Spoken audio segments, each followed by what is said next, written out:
Jean-François, on a aussi joué ce soir, aujourd'hui, pour le compte de la 14e journée en Challenge League. Il y avait un certain Lausanne-Chiasso. Oui, c'était extrêmement important. Chiasso ne va pas très bien. Lausanne est sur la pente ascendante. C'est Alberto Montesisa qui nous raconte.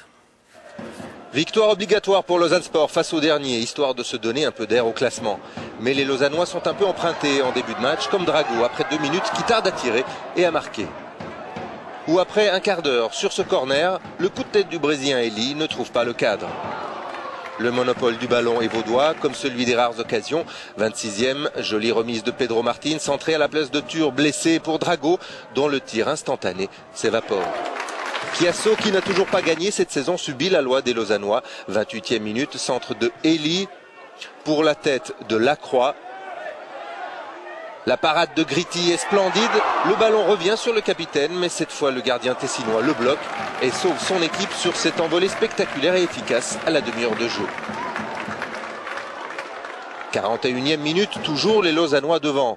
Encore le capitaine Lacroix aux avant-postes, cette fois du pied, mais c'est au-dessus.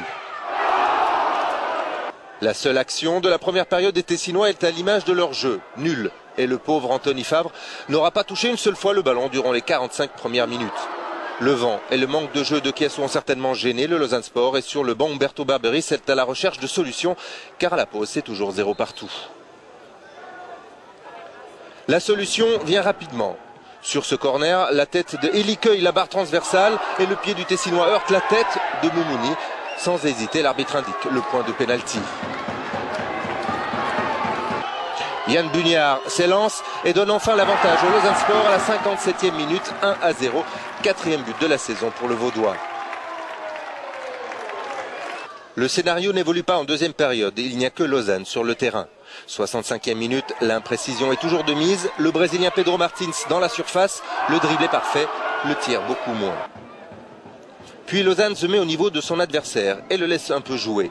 Et les Lausannois risquent gros à la 86e minute sur cette tête de Yajour. Finalement, la seule note positive du match pour Lausanne Sport, ce sont les 3 points obtenus face à Chiasso. Une lanterne rouge à sa place, victoire 1-0.